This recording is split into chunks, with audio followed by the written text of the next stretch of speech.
Hey folks, and welcome back to The Armors, brought to you by Blue Coat Arms Company. No matter your era, we got your cinch. Family-operated, full-service gunsmith shop right here in Central Illinois. It's after hours in the shop, the kids are finally down, and we're doing one of those episodes that saves you a whole lot of frustration. The kind of frustration where you show up to the range and realize you forgot the one thing that makes the trip worth it. Or you brought everything, except the one thing that's actually compatible with what you're shooting. Ask us how we know. Today, we're talking range bags.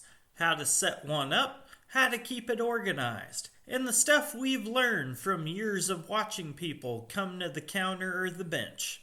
I'm Hootie, founder and lead gunsmith at Blue Coat Arms Company.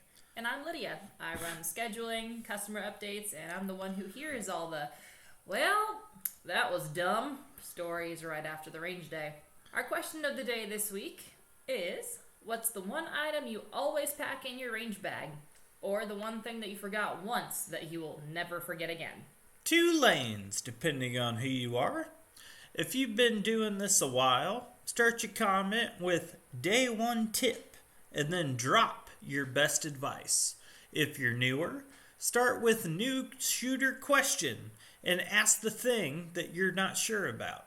We'll pull a few and read them in a future episode. So here's the mindset that fixes 90% of range bag problems. Mission first. Indoor lane day is not the same as an outdoor match. A pistol-only trip is not the same as a rifle zero day. So before we list a single item, I want you to ask yourself, where am I going? Indoor or outdoor? What am I shooting? Pistol, rifle, or shotgun? What am I working on? Practice, zeroing, class prep, or match prep? And what's the weather, and how long will I be there? If you answer those 4 questions, your bag basically packs itself. We're going to break this into buckets. If you build your bag in buckets, you'll stop losing stuff. Is this like a metaphorical bucket or a real bucket? It's like a layered bucket. The heck's a layered bucket? It's like an ogre. A range bag Ogres have layers. Buckets can have layers. And if you say parfait, I'm going to smack you. Range bags are not like onions. Just saying. Although they can probably stink depending on what you leave in them. Kind of like a gym bag. Anyway, the first bucket or layer. The stuff that lets you safely be on the firing line. This is if you forget this, you're either going all the way home or you're begging someone in the next lane to borrow it category. Impact rated eye protection. And yes, always bring a backup pair. Hearing protection. Electronic muffs are great. Regular muffs also work.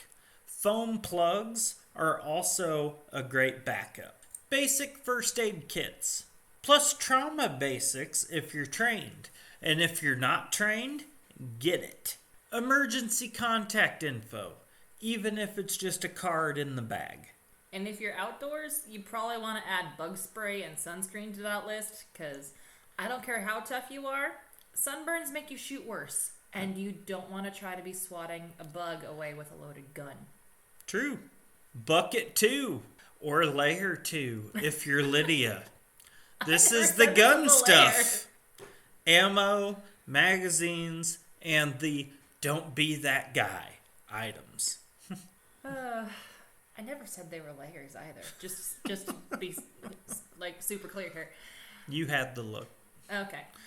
But this layer is where people either overpack like they're deploying for war or underpack and then spend the whole day begging for an extra mag. So, bring more ammo than you think, especially if you're training. Magazines, and at least one more spare than you're planning to. A mag loader. Your thumbs will thank you. A small bottle of lube. because stuff runs dry at the worst possible time. I'm sorry, I'm 12. And a rag. Shop towel. I didn't Little say miss. anything. Also, keep different loads separated. Oh my god, who wrote this? Don't toss defensive ammunition and range ammunition together and then wonder why your notes don't match your results. Bucket layer 3.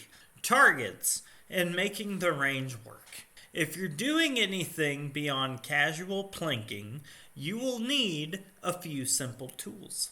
A stapler and extra staples and or tape because, you need something to help keep up those paper targets. A Sharpie or a marker and a notebook or just a notes app on your phone to write, but, place to write stuff down with.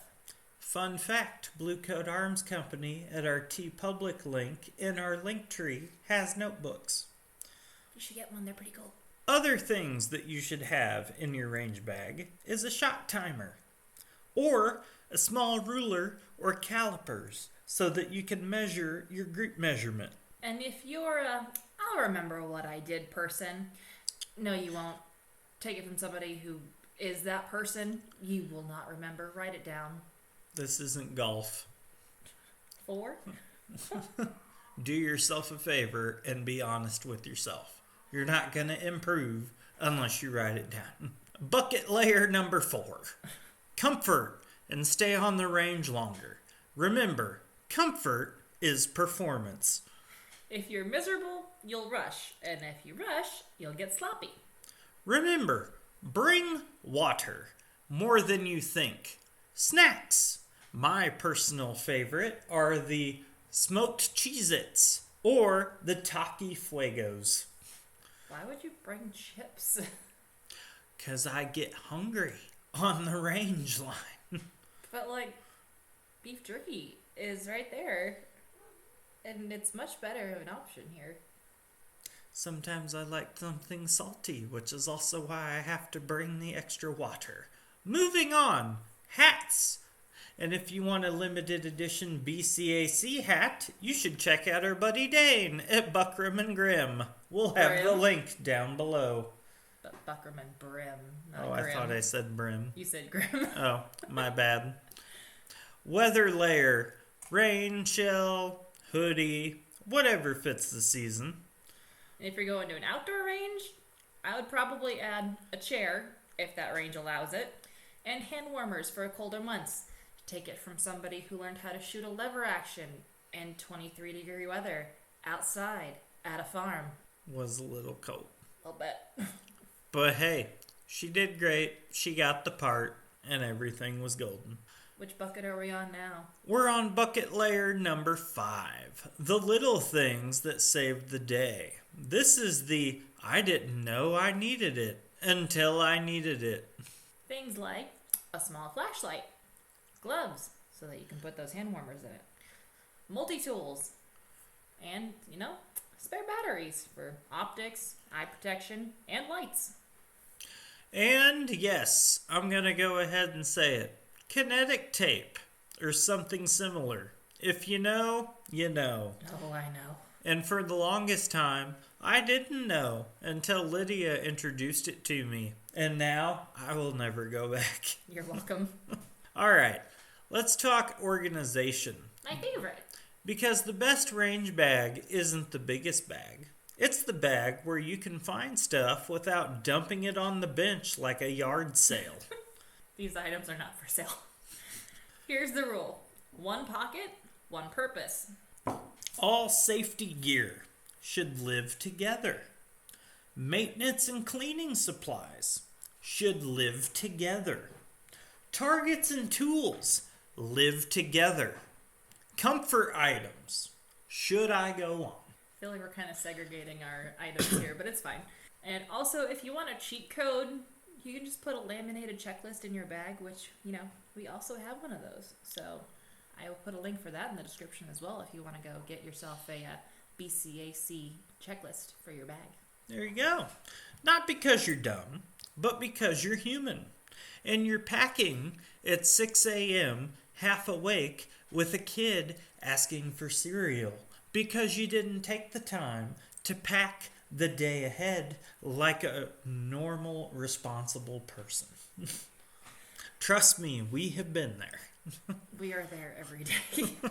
And also, don't overpack. Just start with the basics and then add one item at a time when you've actually earned the need for it. And once a month, quick inspection. Check for dead batteries. Look for expired supplies.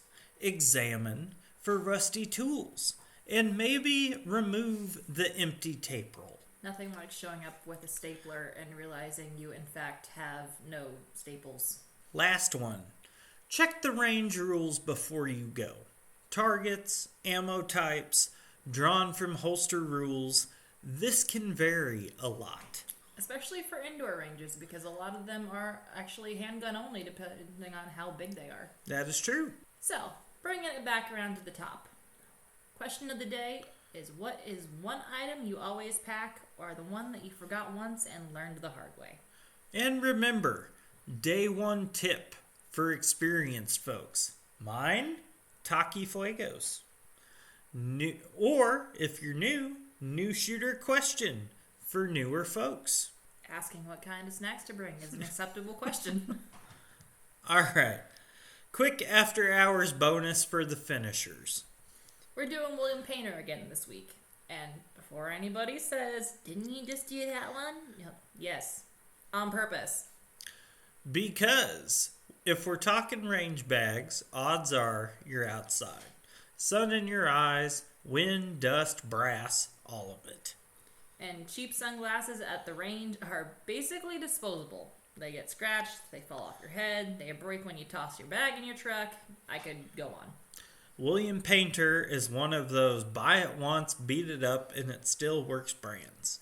If you want the link and their lifetime warranty, which we have used multiple times in this household, it'll be in the description. If you use it, great. It helps support the show. If not, no worries. We'll still be here. That's it for tonight. Build your range bag around your mission. Keep it organized in buckets, or layers, whatever you would like to call it. And do a quick monthly check so that you're not sabotaging your own range day because you forgot something. And if you got questions about gear, setup, or you want us to do a follow-up episode on range bag setups for specific missions, like concealed carry practice, rifle zeroing, or a first class, drop it in the comments. No matter your era, we got your six. See you next time on The Armor.